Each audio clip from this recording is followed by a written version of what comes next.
Hello guys, আসসালামু আলাইকুম। Welcome back to my channel Lutfa village cooking. আজকের পর্বে থাকছে পারফেক্টভাবে পুডিং তৈরি করার রেসিপি। আজ তোমাদের ক্যারামেল পুডিং তৈরি করে দেখাবো। আর দুধ জাল দিয়ে ঘন করা ঝামেলা ছাড়াই ঝটপট তৈরি করে নিতে পারবে এই ক্যারামেল পুডিংটা। নতুন পুরাতন রাঁধুনি ছাড়াও ব্যাচেলর ও প্রবাসী ভাইয়েরা কিন্তু একবার দেখে পুডিংটা তৈরি করে নিতে পারবে।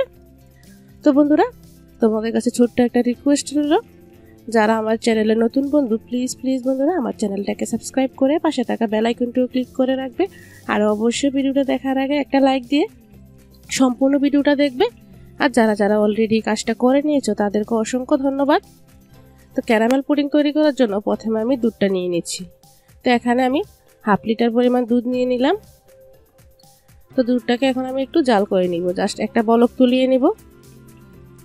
এটা কিন্তু জাল করে আমি কোনোভাবে ঘন করব না, জাস্ট একটা বলক তুলিয়ে নিব। দুধ যদি বেশি পরিমাণে জাল করা হয় তাহলে কিন্তু দুধের যে প্রোটিনটা থাকে সেটা একদমই নষ্ট হয়ে যায়।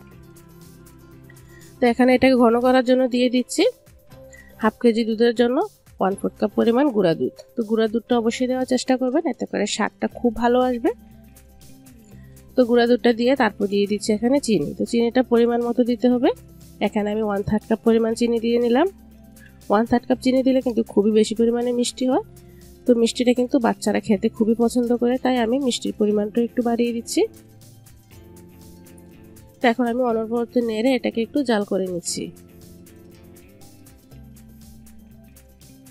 তো দেখতে পাচ্ছ খুব সুন্দরভাবে কিন্তু বলক চলে এসেছে। তো এটাকে আমি এখন নামিয়ে নিব। নামিয়ে এটাকে একটু ঠান্ডা হতে দিয়েছি। এখন আমি ক্যারামেলটা তৈরি করব। তার জন্য একটা প্যানে নিয়ে নিচ্ছি 3 টেবিল চামচ চিনি। তো এখানে 3 টেবিল চামচ চিনি নিলাম ক্যারামেল তৈরি করার জন্য। তোমরা যদি বেশি পরিমাণে তৈরি করো তাহলে কিন্তু চিনির পরিমাণটা আরও বাড়িয়ে দিতে হবে। তো পানির পরিমাণটা কীভাবে বুঝবে? চিনি যতটুকু দিবে তার অর্ধেক পরিমাণ এখানে পানি দিতে হবে। তো 3 টেবিল চামচের জন্য এখানে আমি 1.5 টেবিল চামচ পানি দিয়ে নিলাম। তো পানিটা দিয়ে চুলার হিটটা অন করে দিয়েছি। ভালো করে কিন্তু বলক চলে এসেছে। এটা কিন্তু কোনোভাবেই নাড়াচাড়া করা যাবে না। যখন দেখবে একটা কালার চলে এসেছে তখনই কিন্তু নাড়তে হবে।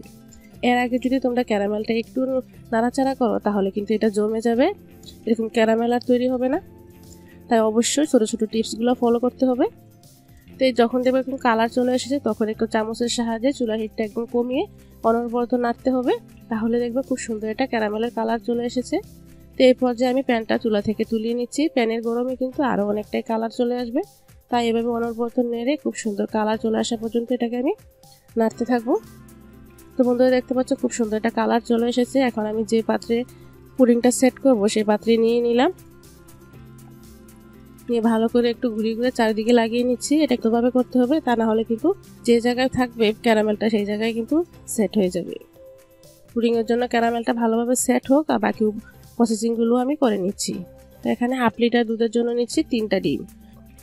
তো বন্ধুরা ডিমের পরিমাণটা কিন্তু অবশ্যই ঠিক রাখতে হবে। হাফ কেজি দুধে কিন্তু 3টা ডিম অবশ্যই দিতে হবে, তাহলে কিন্তু পুডিংটা আর ফেটে যাবে না। আর দিয়ে দিচ্ছি ডিমের গন্ধটা যাতে চলে যায় একটু ভ্যানিলা এসেন্স দিয়ে ভালো করে একটা হুইস্কের সাহায্যে মিশিয়ে নিচ্ছি। তো বন্ধুরা দেখতে পাচ্ছ একটু ভালো করে মিশিয়ে নিয়েছি। এখন নিয়েছি দুধটা। দেখো দুধটা কিন্তু আঙ্গুল দিয়ে সহ্য করা যায় এরকম গরম করে নিয়েছি। আর নিচ্ছি এখানে ডিম। তো এটা কিন্তু ডিমটা কিন্তু দুধের উপরে ছাড়া যাবে না, দুধটাকে আস্তে আস্তে ডিমের উপরে এভাবে দিয়ে ভালো করে একটা হুইস্কের সাহায্যে মিশিয়ে নিতে হবে। তো বন্ধুরা অবশ্যই তোমরা এই ছোটো ছোটো টিপসগুলো ফলো করবে।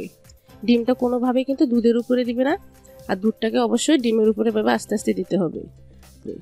তো ভালো করে মিশানো হয়ে গেলে যে পাত্রে আমি পুডিংটা সেট করব একটা চালনির উপরে দিয়ে এভাবে একটু ছেঁকে নিচ্ছি যাতে কোনো রকম লাম্পস না থাকে, তাহলে পুডিংটা খুবই সুন্দর হবে। তো দেখো এক্সট্রা যে লাম্পসগুলো আছে এগুলো আমি একটু ফেলে দেব। আর উপরে যে ফেনা ফেনা অংশ আছে এগুলো টিস্যুর সাহায্যে এভাবে একটু তুলে নিচ্ছি। ফেনাগুলো থাকলেও সমস্যা নাই, তবে দেখার সৌন্দর্যের জন্য এটাকে আমি একটু ভালো করে পরিষ্কার করে নিলাম। এখন পুডিংয়ের মুখটা লাগিয়ে এক সাইডে রেখে দিচ্ছি। তো এখন চুলায় একটা প্যান বসিয়ে একটা স্ট্যান্ড দিয়ে দিলাম, দিয়ে পুডিংয়ের পাত্রটা দিয়ে দিলাম। অবশ্যই সরাসরি পুডিংয়ের পাত্রটা কিন্তু প্যানের মধ্যে দেওয়া যাবে না, কিছু একটা কাপড় বা স্ট্যান্ড দিয়ে তারপর দিতে হবে। আর পানির পরিমাণটা বলে দিচ্ছি, পুডিংয়ের পাত্রের অর্ধেক পরিমাণ পানি দিতে হবে। তো তোমরা দেখতে পাচ্ছ আমি কতটুকু পরিমাণ পানি দিয়েছি। পানি দিয়ে ঢেকে হাই হিটে এটাকে আমি বলক তুলিয়ে নিব। তো প্রায় 1 ঘন্টার মতো কিন্তু এটাকে আমি বলক তুলিয়ে নিয়েছি। এখন পুডিংটা কিন্তু ভালোভাবে হয়ে গিয়েছে। তো 45 মিনিটের সময় কিন্তু আমি একবার চেক করে নিয়েছিলাম, তখন কিন্তু পারফেক্টভাবে সেট হয়নি। তো আমার পুডিংটা সেট হতে 1 ঘন্টার মতো সময় লেগেছে। তো তোমাদের একটু কম বেশি হতে পারে।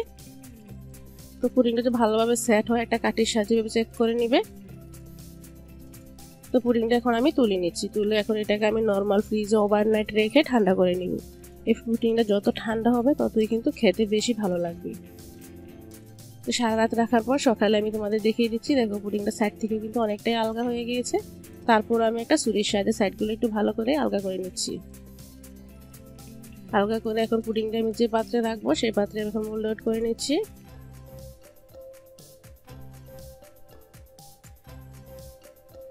তো বন্ধুরা দেখো ফাইনাল লুকটা দেখো, দেখতে কতটা সুন্দর হয়েছে।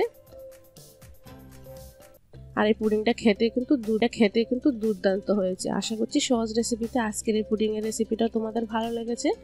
ভালো লাগলে প্লিজ বন্ধুরা ছোট্ট একটা লাইক দিবে, আর ফ্রেন্ডস অ্যান্ড ফ্যামিলির মাঝে বেশি বেশি শেয়ার করে দিবে। তোমাদের ছোট্ট একটা লাইক এবং কমেন্ট আমাকে কিন্তু অনেক দূরে এগিয়ে যেতে সাহায্য করবে আর নতুন নতুন ভিডিও তৈরি করতে আগ্রহী করবে। তো ভিডিওটি যদি তোমাদের ভালো লাগে থাকে তাহলে অবশ্যই চ্যানেলটাকে সাবস্ক্রাইব করে রাখবে। তো দেখো একটা কেটে শেয়ার করলাম, ভিতরটাও কতটা পারফেক্ট হয়েছে। তো আজ এখানে শেষ করছি, নেক্সট ভিডিওতে কিন্তু আবারও দেখা হবে। সে পর্যন্ত সবাই ভালো থাকো, সুস্থ থাকো। আল্লাহ হাফেজ, আসসালামু আলাইকুম।